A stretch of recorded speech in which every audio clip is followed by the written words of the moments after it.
bonjour à tous, hein, donc déjà. Et donc, il y a des personnes que je ne connais pas jusqu'à présent, donc Corentin, Laurent, donc peut-être Louise. Donc voilà, peut-être quelques mots d'abord sur le Hub Retail. Donc le Hub Retail, c'est donc le cluster commerce d'abord en Auvergne-Rhône-Alpes et maintenant qui s'essaime un peu dans d'autres régions de France, dans l'Ouest, euh, dans le Nord d'abord. On va démarrer dans l'Ouest, on va sûrement sur la Suisse, enfin on va essayer de mailler aussi tout le territoire français. La Suisse, c'est par opportunité parce qu'on a des adhérents qui ont des affaires en Suisse et donc je sais qu'il y a Jiffy, Conforama, tout ça qui doivent déjà adhérer, donc mais côté suisse. Donc voilà, donc on va essaimer comme ça. Le but du Hub Retail, je précise parce qu'aujourd'hui c'est une retailer un peu particulière, mais le but du Hub Retail, c'est le partage d'expériences dans le monde du commerce.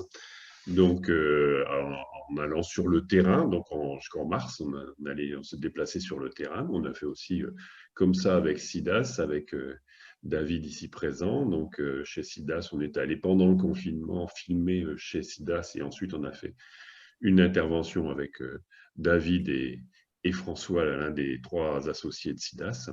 Donc voilà, on essaye d'être sur le terrain, d'être dans le concret du commerce et partager l'expérience entre retailers et spécialistes du commerce. Donc ne vous inquiétez pas, ceux qui débutent comme ça dans le Hub Retail, je vous harcèlerai derrière. Donc vous recevrez des mails et des contacts pour que je vous explique un petit peu tout ça en détail.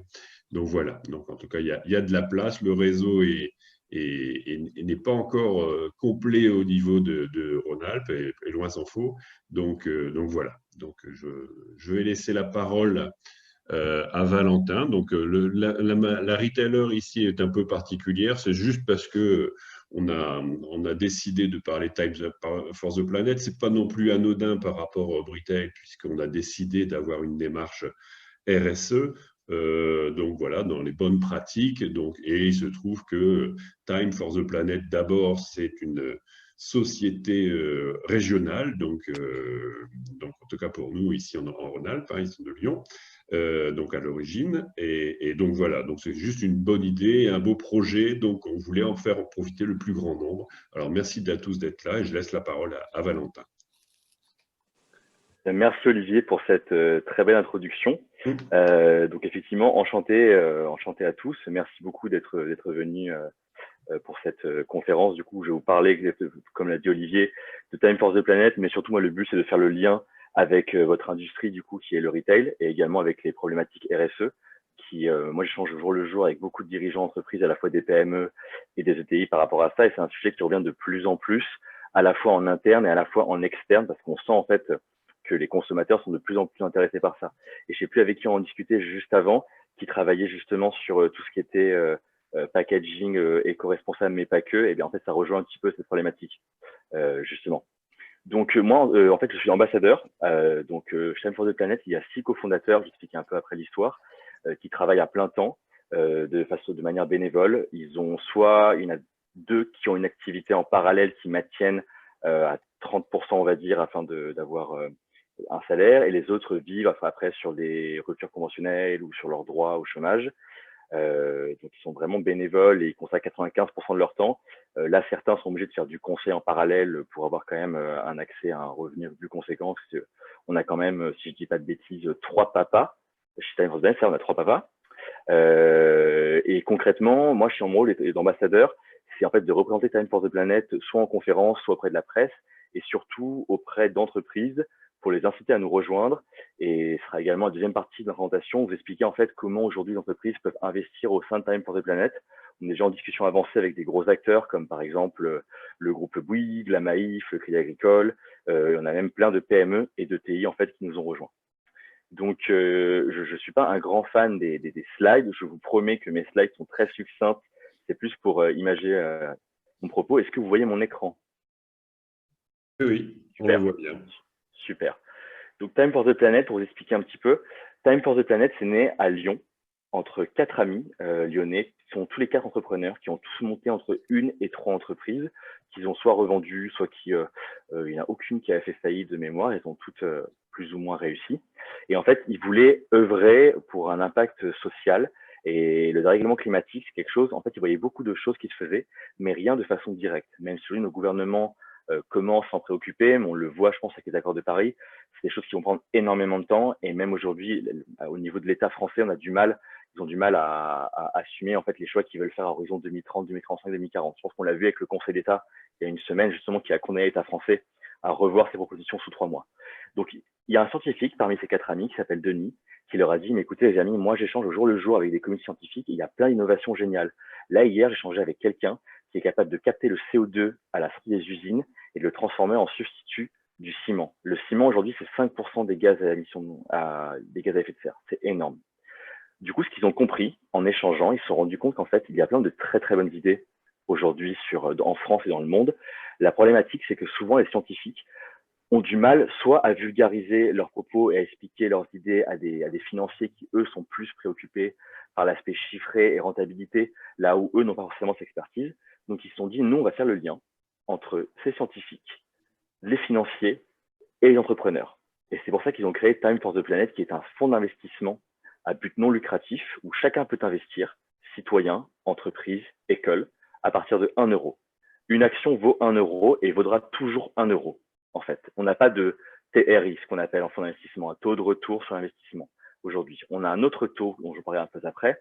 En fait, l'investissement aujourd'hui, il ne donnera pas une plus-value. Il n'y a pas de plus-value Time for the Planet et les dividendes en fait sont conditionnés au fait qu'on retourne à une température à l'échelle du globe qui revienne à un écart de 0 degré comme à l'ère pré-industrielle. Autant vous dire qu'il y a encore du travail et que les dividendes ne sont pas prêts à être reversés du coup.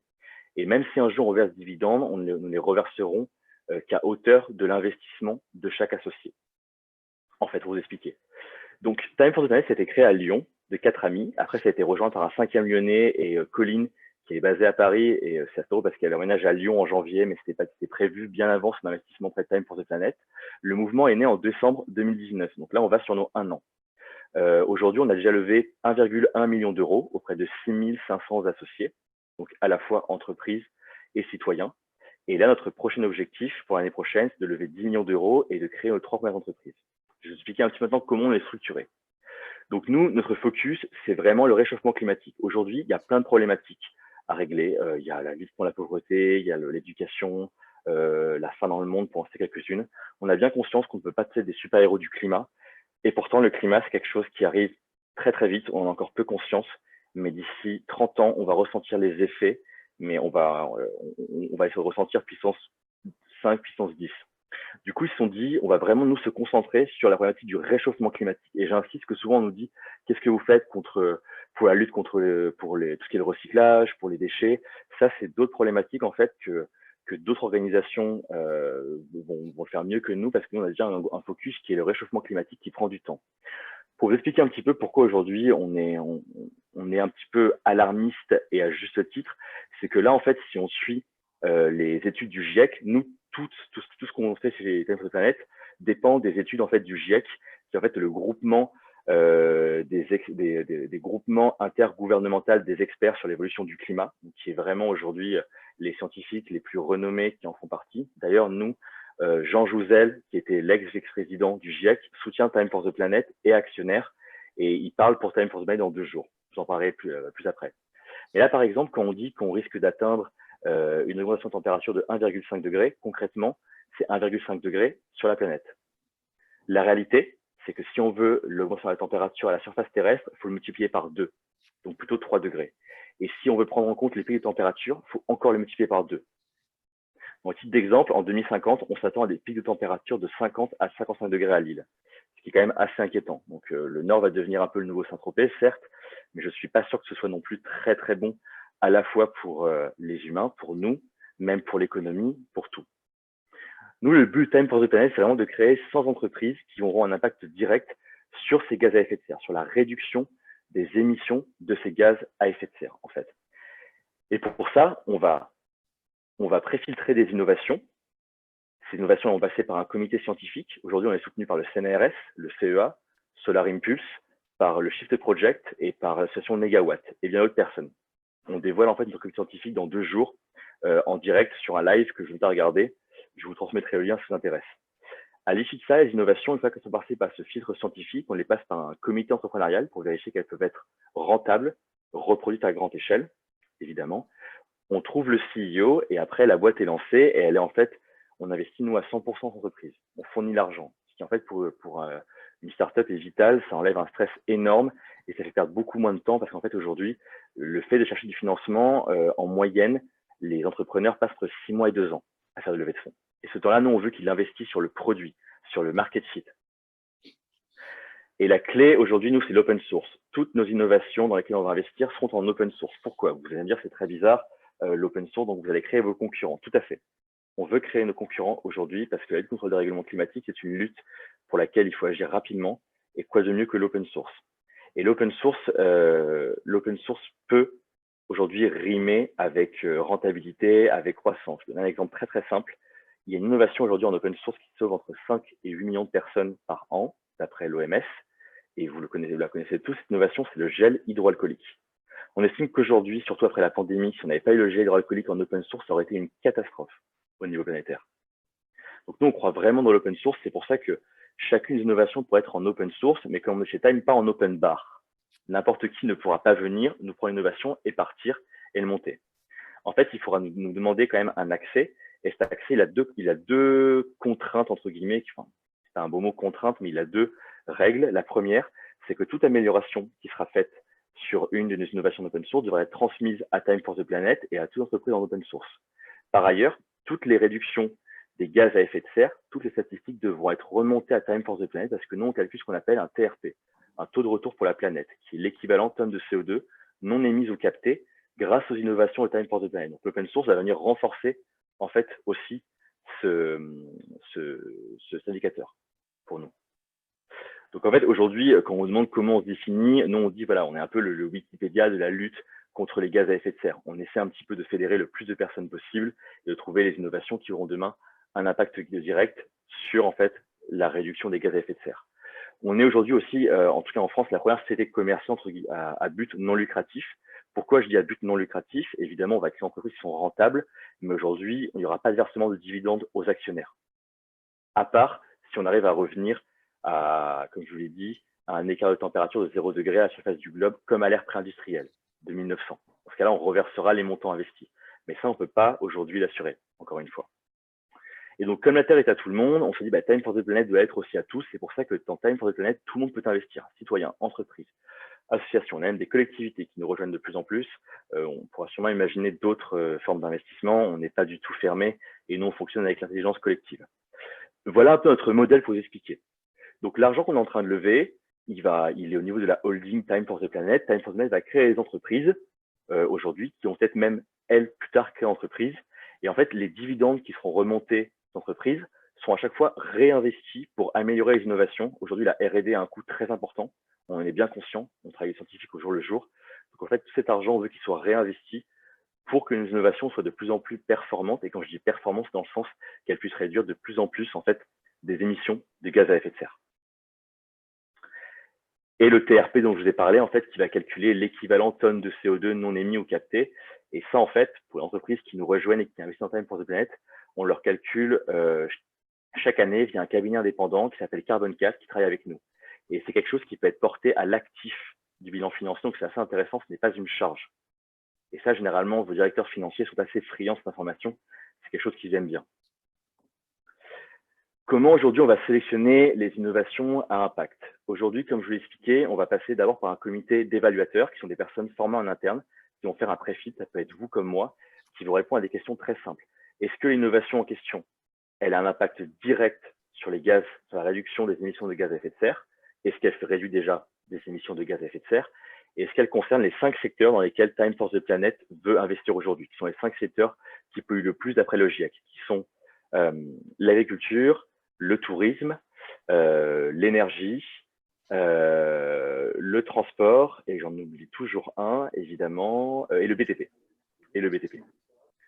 Donc voilà, donc comité d'évaluateurs, comité scientifique, puis comité entrepreneurial.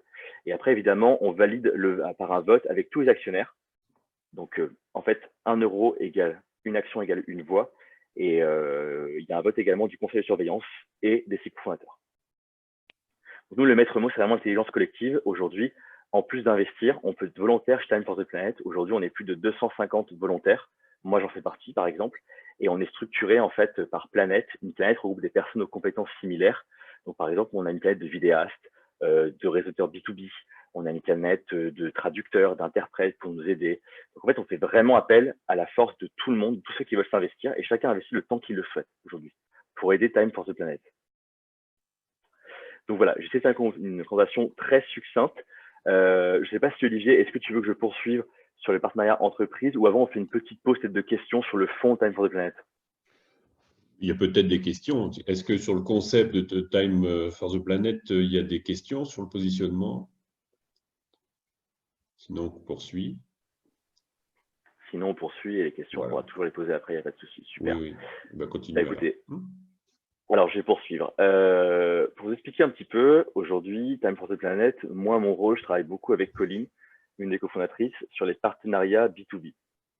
Donc concrètement, j'échange aujourd'hui chaque semaine avec des dirigeants de PME, de TPE, de TI, de grands groupes, afin qu'ils investissent en fait dans Time for the Planet. Parce qu'aujourd'hui, on a deux besoins chez Time for the Planet. C'est le besoin de nous faire connaître. Donc, il y a le bouche à oreille qui fonctionne très très bien, notamment sur LinkedIn, sur Facebook aussi, mais beaucoup mieux sur LinkedIn. Peut-être que vous avez déjà vu passer des publications de Time for the Planet, notamment le I joined. À chaque fois qu'on a un nouvel associé, il met en fait en photo le logo de Time for the Planet et il explique pourquoi il nous a rejoint. Et le deuxième besoin, évidemment, c'est de lever de l'argent pour le plus rapidement possible investir dans les futures innovations. Aujourd'hui, très d'exemples, on est en discussion très avancée avec, comme j'ai dit, la Maïf, Bouygues, le Crédit Agricole. Moi, j'ai discuté avec le groupe Latam la semaine dernière, la compagnie aérienne, avec Westone. Je discute avec PW cette semaine, avec Deloitte également. Donc, on a beaucoup d'acteurs qui sont de plus en plus intéressés parce qu'en fait, ça résonne beaucoup avec leur stratégie RSE. Moi, ce que m'expliquent aujourd'hui les directeurs de PME comme TPE et grands groupes, c'est qu'aujourd'hui, les consommateurs sont de plus en plus sensibles aux problématiques environnementales, que ce soit sur le produit, avec quel fournisseur travaille aujourd'hui l'entreprise chez qui je vais acheter mes produits, quelle valeur ils véhiculent et qu'est-ce qu'ils font au niveau RSE. Donc, évidemment, il peut y avoir des dérives. On connaît tous le greenwashing. Il y a des entreprises qui le font, certes. Nous, Time, on s'interdit de faire du greenwashing vraiment, et j'insiste sur ce point. Donc aujourd'hui, concrètement, l'entreprise, elles ont trois façons d'investir. Il y a ce qu'on appelle en premier le climate deal du colibri. Le climate deal du colibri, c'est l'idée qu'en fait que chacun peut devenir actionnaire de Time for the Planet et on ne veut pas que l'argent soit un frein pour devenir actionnaire aujourd'hui. On a bien conscience avec le Covid que c'est très compliqué pour un bon nombre de TPE, de PME et même de gros groupes. Je pense qu'on l'a vu aujourd'hui. J'ai vu encore là, le gouvernement est venu à la rescousse du groupe Corsair, par exemple. Il vient à la rescousse. J'attendais au début de la conférence via le prêt garanti État de plein d'entreprises, d'ailleurs. Et en fait, on s'est dit, via le calibre du colibri, c'est une question qui est libre. Il n'y a pas de montant d'investissement minimum. Et en fait, selon le montant, enfin, peu importe le montant que vous mettez, vous avez droit à deux avantages. Le premier avantage, c'est qu'on vous calcule le fameux TRP, le fameux taux de retour pour la planète. Il est calculé chaque année par un cabinet indépendant Carbone 4 et il est réévalué chaque année. Et ça, vous pouvez le mettre directement dans l'actif de votre bilan. Donc, ça vient valoriser votre bilan comptable. Ce n'est pas une charge. Et j'insiste vraiment par rapport à ça. Deuxième avantage, c'est que vous avez une page entreprise qui est créée sur le site Time for the Planet où en fait tous les actionnaires toutes les entreprises qui sont actionnaires, je veux dire, qui le souhaitent, peuvent choisir d'avoir une page entreprise sur laquelle elles communiqueront sur pourquoi est-ce qu'elles ont investi dans Time for the Planet, quelles sont les raisons qui les ont poussées et aujourd'hui, quelles sont à eux leurs stratégies RSE. Et ça, encore une fois, c'est les entreprises qui mettent ce qu'elles veulent dessus. Nous, on n'est pas du tout garant de ce qu'elles souhaitent mettre. Donc, je vous parlais avant de greenwashing, on pose souvent la question et le lien par rapport à ça. C'est vraiment un lieu pour se retrouver pour l'entreprise et pour communiquer sur stratégie. Et c'est également un lieu pour voir quelles sont les parties prenantes, les éventuels clients, fournisseurs, concurrents, ou peu importe, qui sont également actionnaires de Time. Et également, si les collaborateurs, par exemple, je donne un exemple, si demain Airbus nous rejoint et que ses collaborateurs veulent montrer qu'ils ont investi à titre personnel, ils pourront apparaître sur cette page entreprise. Ça, c'est le climate deal du colibri. Après, on a le climate deal de l'espace. Et en fait, à le niveau un peu au-dessus, où là, on a des seuils d'investissement qui sont relatifs à la taille de l'entreprise. PME, enfin TPE, PME, ETI, grands groupes. Et ils donnent droit à deux nouveaux avantages. Le premier avantage, c'est qu'en fait, aujourd'hui, Time for the Planet, on va investir dans 100 entreprises, mais on va en évaluer énormément. Là, tout d'exemple, je ne sais plus le dernier chiffre, mais on avait reçu plus de 500, il me semble, candidatures plus de 500 innovations à évaluer, donc potentiellement qui pourraient intéresser Time for the Planet. toutes ces évaluations, on les rendra accessibles à nos partenaires, en fait, qui investiront au Time for the Planet via le cabinet de l'espace. Et donc, c'est un coût de sourcing, en fait, qui est gratuit. Et c'est un travail titanesque, en fait, fait pour les entreprises parce qu'elles ont accès directement à des innovations dans lesquelles Time for the Planet n'aura pas forcément investi pour X ou Y raison, mais qui pourraient intéresser d'autres entreprises, d'autres repreneurs. Et ça pourra aussi aider également les entreprises qui viennent porter leurs projets. Ça, c'est le premier avantage. Deuxième avantage, c'est qu'on vient créer également une planète, donc un lieu pour rassembler tous les collaborateurs au sein de l'entreprise qui souhaiteraient en fait faire des actions qui auront une valeur ajoutée à la fois pour l'entreprise et à la fois pour Time for the Planet. Je vous donne un exemple. Si demain, par exemple, vous voulez fédérer vos collaborateurs autour d'initiatives qui peuvent être des initiatives RH, des initiatives de brainstorming ou par exemple du réseautage, vous pouvez le faire via Time for the Planet qui vient en interne vous former en fait à comment est-ce qu'on monte un projet Time for the Planet, comment on fonctionne avec une agence collective et on vous aide à lancer des projets comme par exemple là, une entreprise qui nous a dit, moi, j'aimerais bien, avec mes collaborateurs, qu'on monte une exposition sur qu'est-ce qu'on fait au niveau RSE dans nos locaux et qu'on fasse intervenir Time for the Planet, qu'on explique pourquoi on investit. Et on pourrait même inviter, par exemple, nos collaborateurs, nos fournisseurs, nos clients pour faire une soirée un peu de réseautage autour du thème des démarches responsables et de la RSE également. Ça peut être un exemple, typiquement. Un autre exemple pourrait être on va organiser une course de 10 km pour fédérer les collaborateurs et une partie de ces bénéfices seront reversés à Time for the Planet. Donc ça, c'est le climate de l'espace, avec deux avantages. Après, on a encore un autre type d'investissement qui, là, est à destination des très gros groupes, plutôt du CAC 40, qui s'appelle le Core Partner Programme. Je vais peut-être pas rentrer en détail. D'abord, je vais répondre à vos questions, je pense, où là, on a un ticket d'investissement beaucoup plus gros parce qu'aujourd'hui, en fait, on a pour l'instant 5 places. On réserve 5 places à 5 gros partenaires financiers qui vont nous permettre en fait de faire décoller notre levée de fonds et d'accélérer notre croissance. Là, notre objectif en fait à horizon 2021, c'est de lever 10 millions d'euros, de s'internationaliser. Là, on est en train de traduire tous nos supports en anglais, espagnol, italien, allemand pour commencer. À terme, on va traduire en toutes les langues possibles et d'investir du coup dans les trois innovations. Donc voilà un petit peu pour l'offre entreprise. Est-ce que vous avez des questions par rapport à ces parties pour l'instant? Tu peux donner une notion des budgets, là, des deux niveaux, pas le colibri, parce que là, c'est ce qu'on veut, mais sur les deux autres niveaux?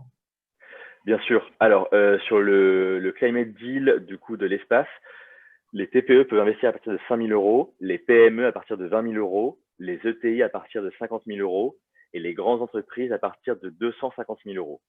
La dernière forme d'investissement qu'on appelle le Core Partner Programme, là, c'est ce qui est d'entrée à partir de 2 millions d'euros, en fait. Donc, c'est pour ça qu'on présente l'offre généralement qu'aux gros groupes. Et là, c'est des avantages, en fait, qui sont vraiment exclusifs dans le sens où, pour l'instant, on le limite, on a décidé de le limiter à 5 places. Et par exemple, quelques avantages pour vous les citer, c'est que les cinq premiers qui font partie de ce Core Partner Programme, leurs logos apparaîtront sur tous les communiqués de presse Time for the Planet. Pour l'instant, on est français, mais on a vocation à être mondial. Là, il y a le Figaro qui parle de nous, il y a Forbes qui fait plusieurs articles, il y a les Échos également qui fait des articles. Donc à terme, ce sera une grosse visibilité.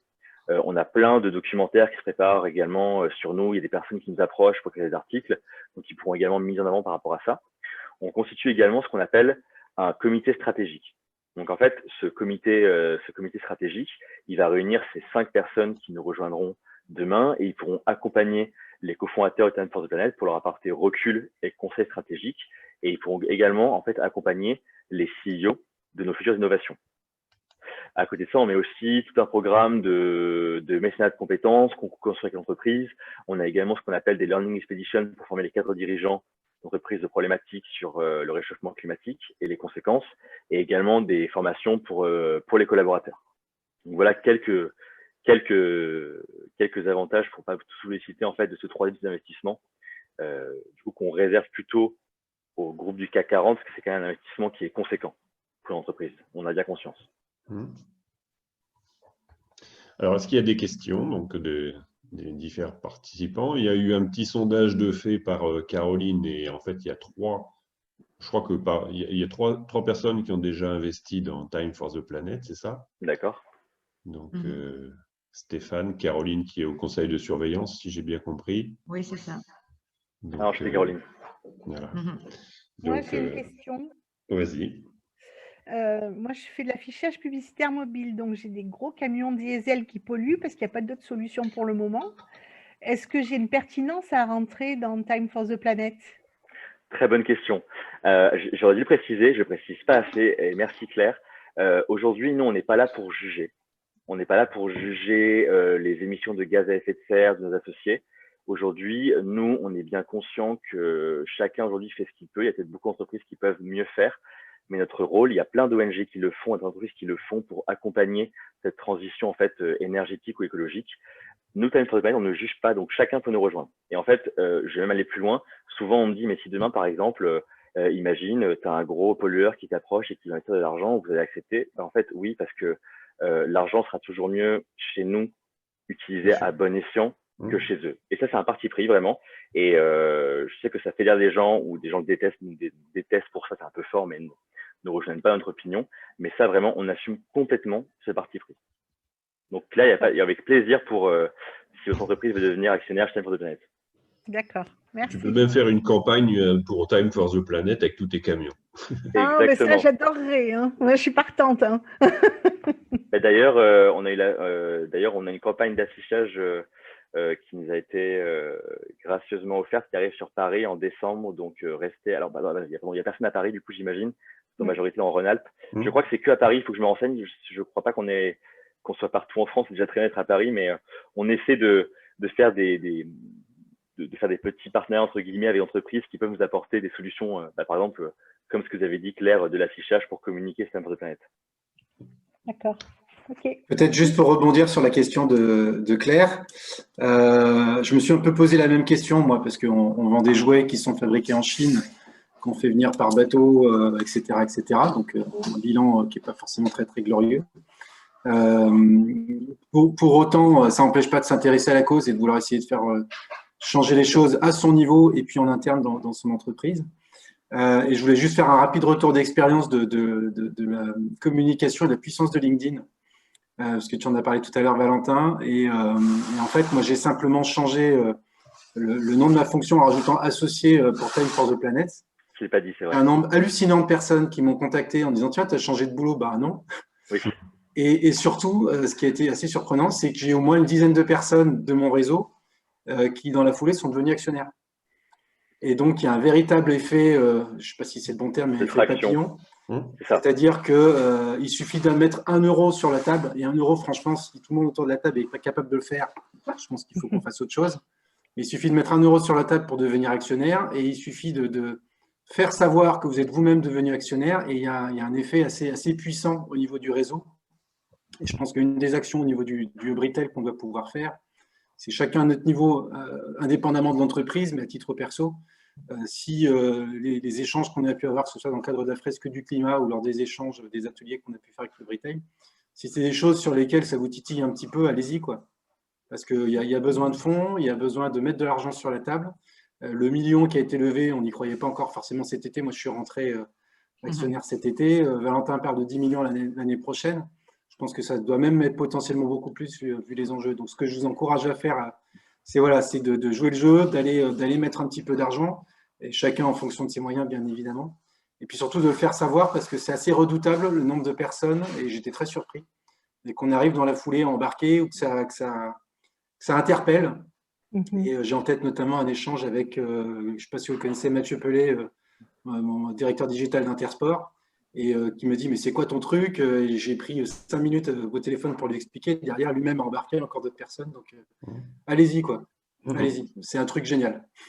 Merci beaucoup, c'est hyper intéressant d'avoir des retours comme ça. Et c'est vrai que ce que tu dis, il y a 2 choses qui m'ont marqué. C'est vrai que l'effet de traction en fait, par les personnes, en fait,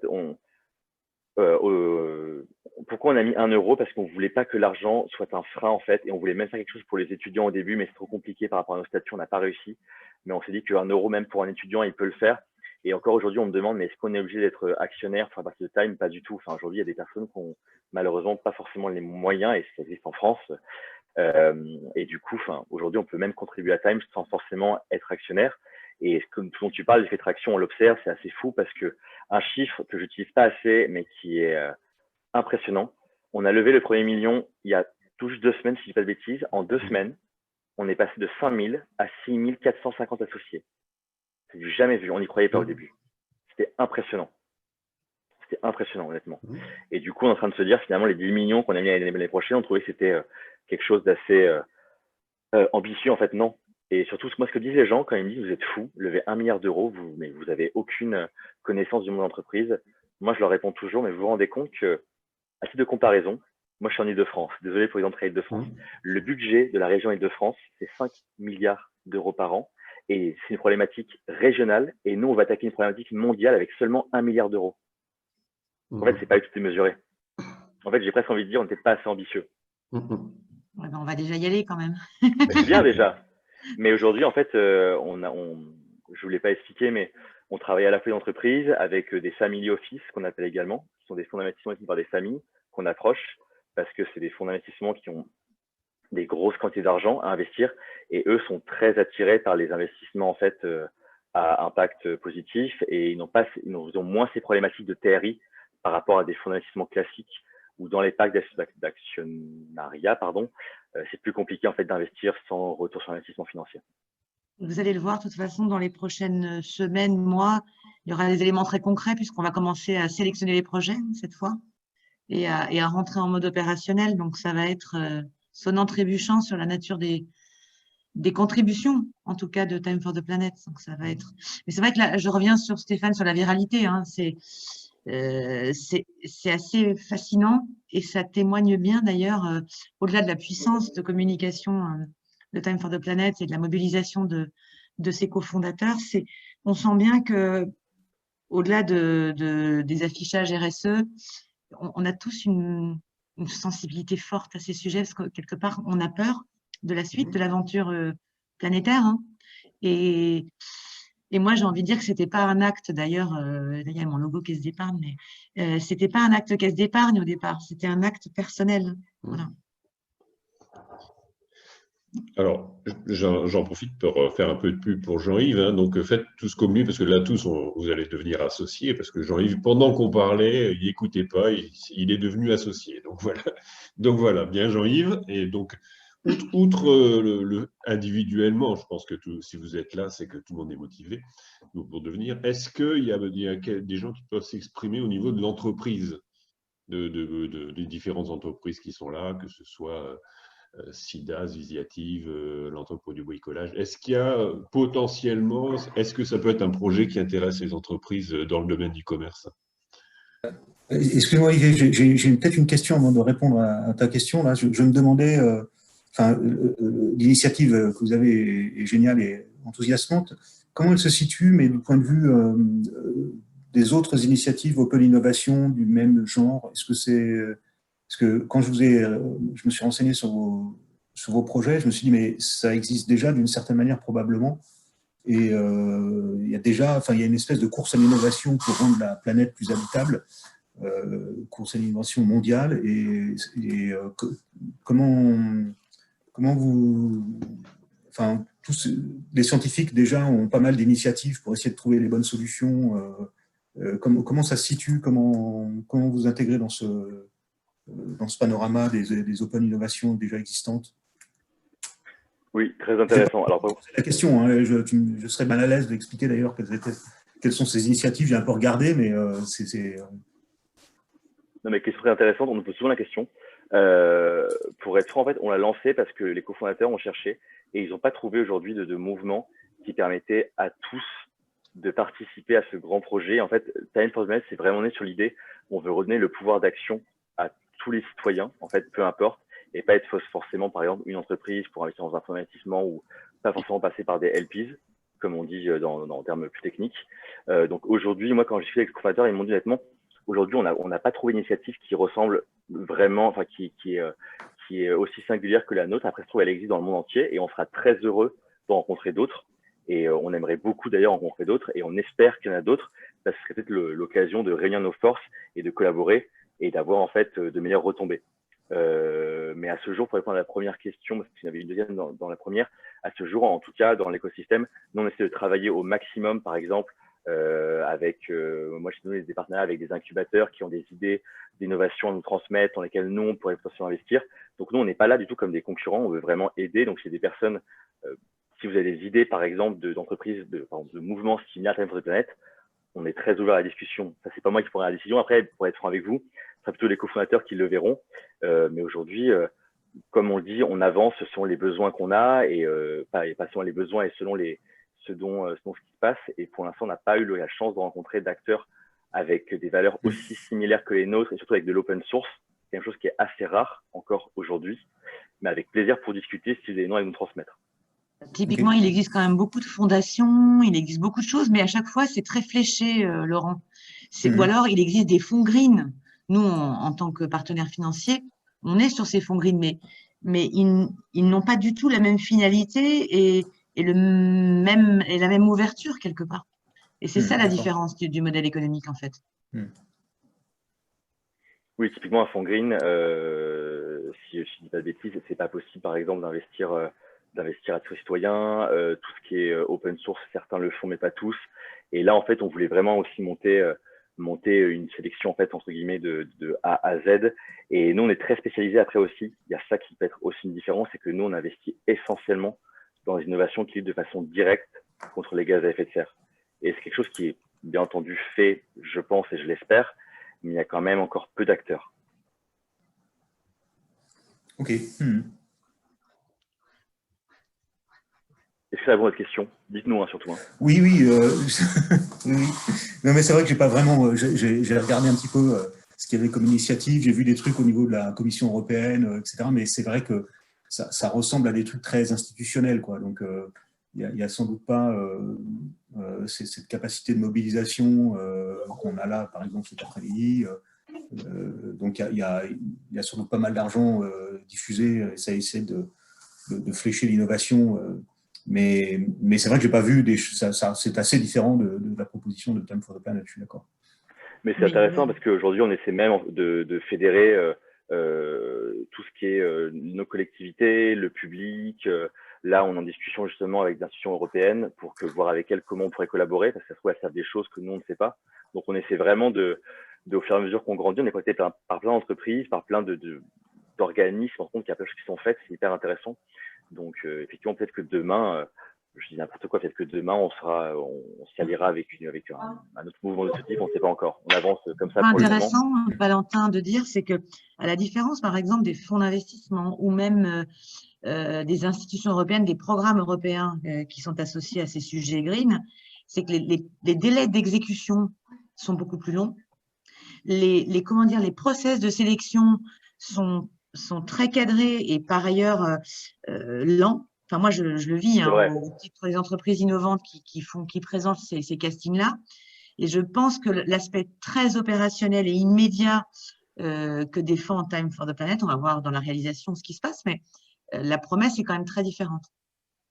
Bon, et c'est vrai, ce que dit Caroline est très vrai dans le sens où déjà, moi, souvent, ce qu'on me dit, on nous reproche, on me dit, mais vous n'avez pas encore investi, qu'est-ce que vous faites? Et en fait, je dis aux gens, en fait, on n'a même pas un an, et en un an, on a réussi à fédérer déjà plus de 6500 personnes. On a réussi à constituer un comité évaluateur, un comité scientifique, bientôt un comité entrepreneurial, et dès l'année prochaine, dans l'innovation. Et ça, c'est des processus, comme l'a dit Caroline, qui, soit au niveau d'une institution, même d'un fonds, peuvent prendre beaucoup de temps. Il y a beaucoup de manœuvres administratives, des problèmes administratifs. Et nous, Time, et d'ailleurs, un point clé des innovations, je ne l'ai pas dit, nous, on cherche des innovations qui vont avoir des retombées immédiates et vraiment à court terme. Si demain, on trouve une innovation qui aura un effet, je ne sais pas, dans 100 ans ou 80 ans, peut-être qu'on ne va pas investir nous, parce que nous, on veut réduire les émissions de gaz à effet de serre dès maintenant. Par contre, ça ne veut pas dire qu'on ne mettra pas en avant cette innovation auprès d'autres fonds d'investissement, groupes ou entreprises. Et la grosse différence, c'est la raison, Caroline, c'est que nous, on veut avancer très vite parce que le temps nous manque, entre guillemets.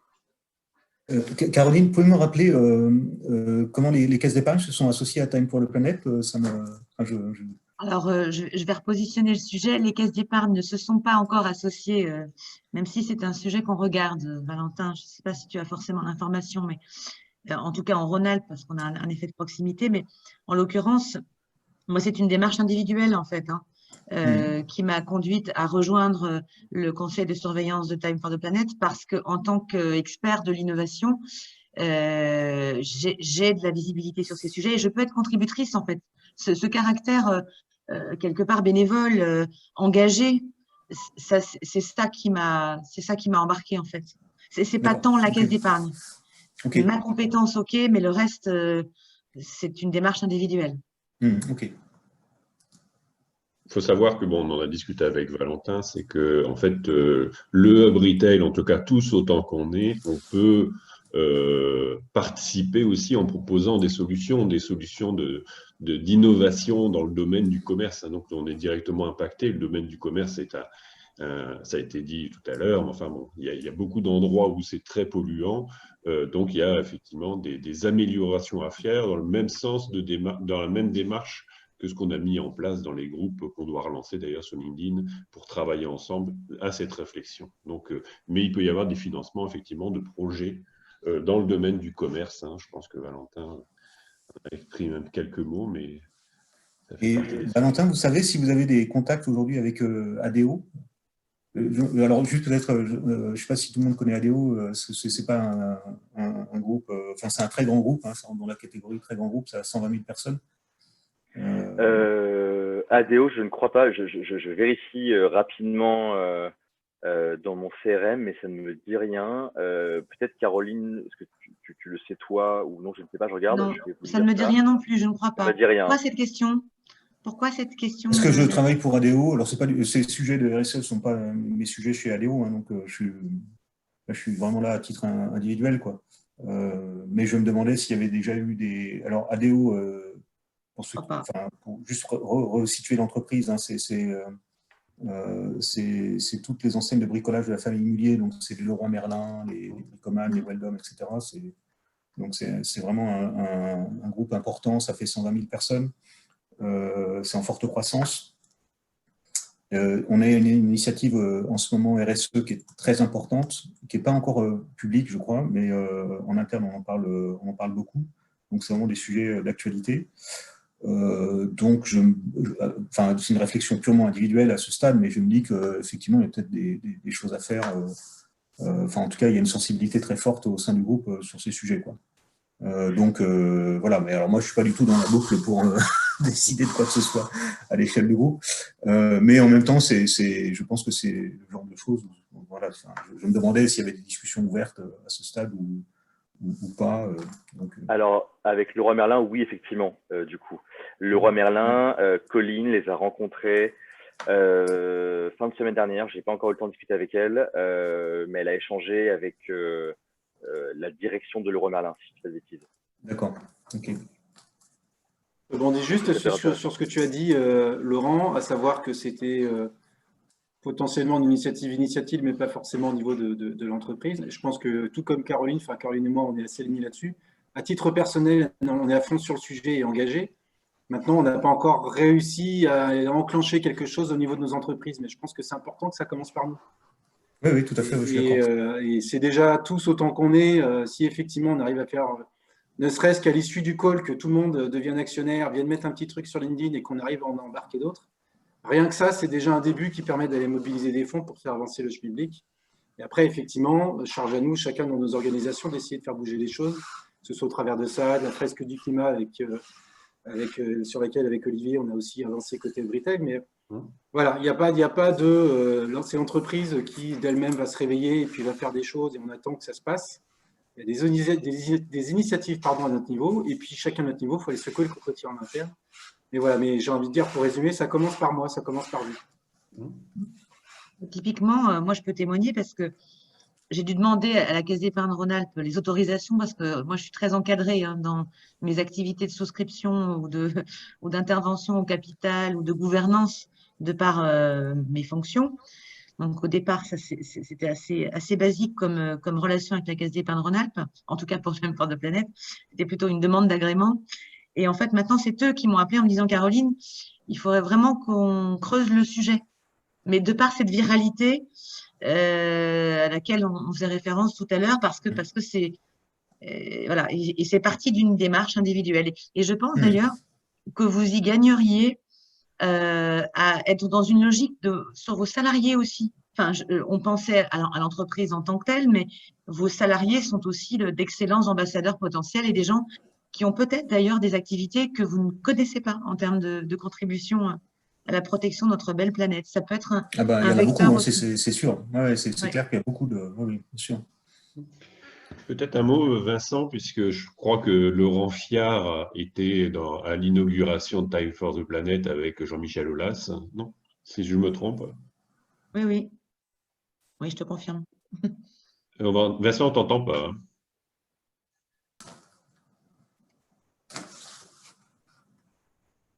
Vincent, ton micro est coupé? Non, il n'est pas coupé. Non. Il n'est pas très fort en technique, hein, Vincent, c'est ça le problème. Je me venge. Mais effectivement, pour rebondir sur ce qui a été dit, en attendant que Vincent arrive à Retrouve de la nous voix. rejoindre, les collaborateurs, souvent, on arrive à conclure des accords, enfin, un accord d'investissement avec l'entreprise grâce aux employés au sein de l'entreprise. Parce qu'en fait, même moi, quand je contacte une entreprise, souvent, un des arguments, s'il est intéressant, je dis par exemple, bah, je sais qu'il y a X personnes qui sont associées chez vous dans l'entreprise, qui sont intéressées. Donc potentiellement, ça pourrait intéresser un plus grand nombre, pardon. Et c'est comme ça qu'on arrive petit à petit en fait à monter dans les échelles de la direction ou même du COMEX pour présenter en fait l'initiative Time for the Planet. Et un second point, on travaille beaucoup avec des personnes qui sont bénévoles de la fresque du climat et de Shift Project. Et d'ailleurs, Shift Project fait des conférences avec nous toutes les 2 semaines le mercredi pour nous présenter leurs travaux, leurs avancées. Et on lance une fresque du climat avec fresque du climat, parce qu'on a des volontaires chez nous qui sont animateurs fresque du climat. Donc ils nous en préparent une plus tôt, je crois mi-décembre, pour tous les volontaires, pour tous les bénévoles Time for the Planet. Oui, vous m'entendez là? Oui, c'est bon. Oui, c'est bon, Oui. moi j'avais coupé effectivement. Oui, enfin, aujourd'hui, à titre personnel, effectivement, j'avais suivi Time for the Planet et j'avais échangé avec Laurent Fiard, notre président, qui est engagé avec Jean-Michel Aulas. Alors, je connais en plus bien Jean-Michel, j'ai bossé 22 ans avec lui. Donc, aussi bien au niveau de l'OL, je pense que c'est très important, effectivement, la transformation des modèles, hein, dans l'événementiel, les stades. Donc aujourd'hui, nous, en 2 mots, donc à titre personnel, je vais m'investir.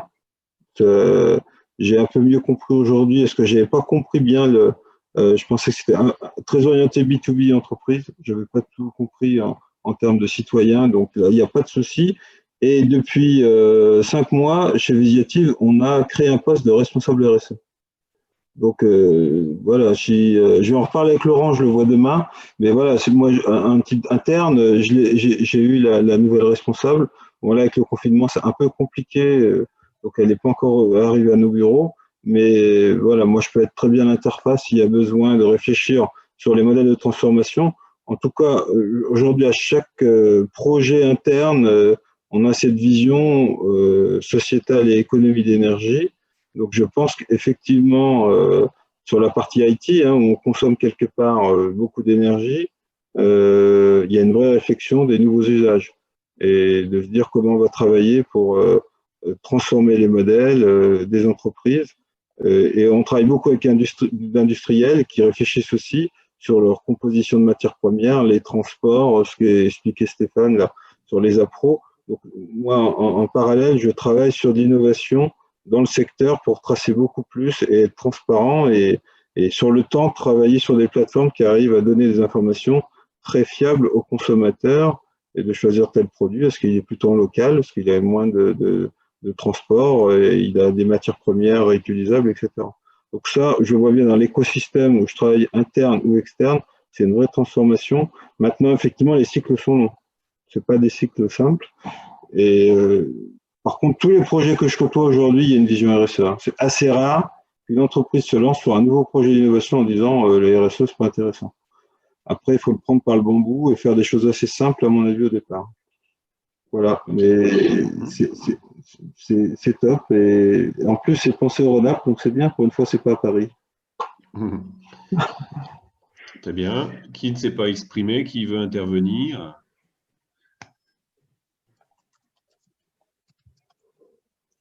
Oui, c'est drôle parce que ça plaît beaucoup qu'on soit lyonnais et pas parisien. Les gens aiment beaucoup. Souvent d'ailleurs, leur premier pic, c'est « Vous êtes de Paris, j'imagine ». Non, non, pas du tout. Très bien. Il n'y a pas d'autres questions? Qui est-ce qu'il y avait que je connais moins? J'ai peut-être juste une question pour Valentin.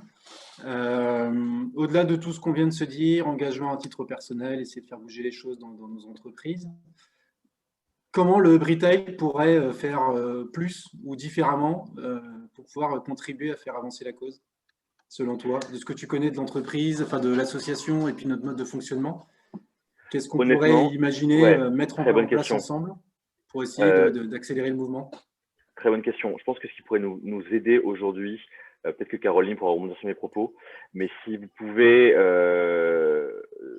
soit nous mettre en relation avec des personnes haut placées dans le retail, ou même nous faire intervenir de conférences qui lient retail et problématiques environnementales, évidemment, je pense que ça peut beaucoup nous aider. Parce que souvent, c'est en participant à des webinars ou des informations comme ça qu'on se fait connaître par des personnes dans le B2B qui ont un très haut réseau et qui, si jamais nos propos résonnent avec leurs valeurs, nous permettent d'accéder à des sphères en fait encore plus élevées et donc d'accélérer le bouche à oreille en fait, le réseau du B2B.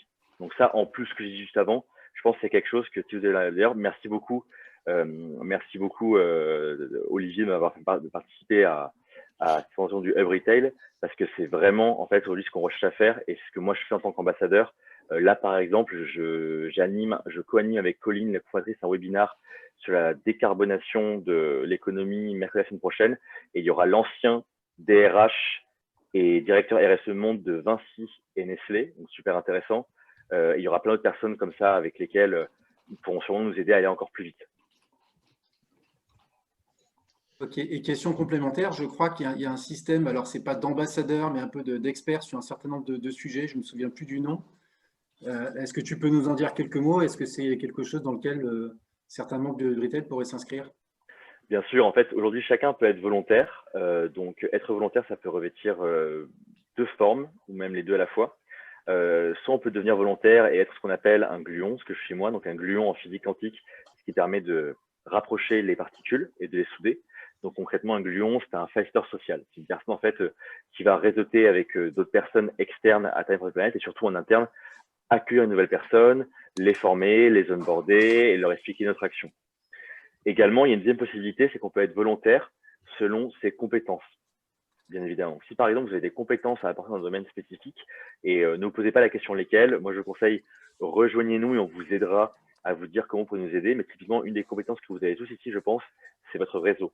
Donc si jamais vous nous aidez à signer des climate deals du Colibri, de l'espace ou même des partners core avec des personnes qui seraient intéressées, vous pouvez rejoindre Time en tant que volontaire et nous on peut vous former à faire ça également. On peut vous aider, ce genre de choses.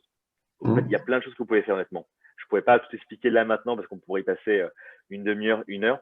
Mais si vous voulez, je vais vous mettre un lien qui explique tout ça de manière assez succincte. Et si ça vous intéresse, il y a une réunion d'information tous les lundis qui est animée soit par un cofondateur, soit par Julia, qui est également ambassadrice, et ce qui explique en fait comment vous pouvez aujourd'hui nous aider dans Time for the Planet avec votre temps personnel chaque semaine et vos compétences. Je vais vous le mettre ici. Et je diffuserai aussi la documentation que tu m'as passée, Valentin. Donc, je diffuserai comme ça aux participants. Super. Et dans le Retail, on le mettra sur le site. Donc, voilà. D'autres interventions? Parce que je vois qu'il y a des gens qui s'échappent là, puisqu'on arrive à l'heure.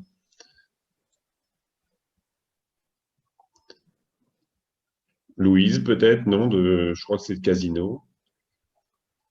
Oui, bonjour. Non, pas spécialement. Moi, en fait, on m'a transmis un lien pour une autre réunion. C'était un petit peu par hasard si je suis venue jusqu'ici.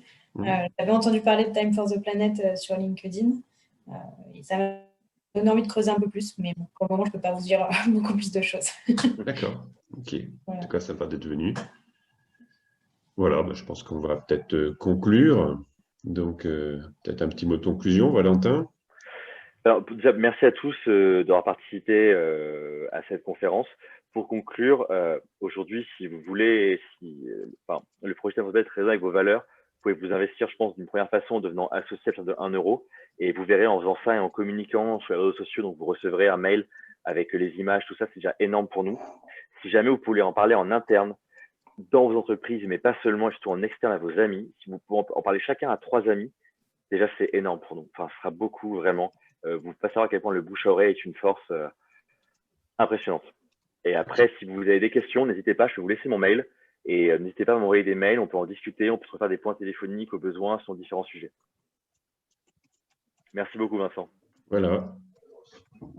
Bon, ben merci à tous d'avoir participé. Donc, n'oubliez pas, il y a un niveau à 2 millions d'euros, mais ça, c'est pour Jean-Jacques. Donc, si tu veux être un actionnaire principal à 2 millions d'euros, avec la grosse prime que tu as eue dans ton pot du bricolage en partant à la retraite. Ouais, je te signale que je viens de m'associer et que j'ai mis 10 fois la mise initiale. Bravo. Bon, eh ben, merci à tous et rendez-vous donc le 8 décembre pour notre prochain event sur un tout autre sujet. Le 8 décembre, pour information, c'est la journée du climat.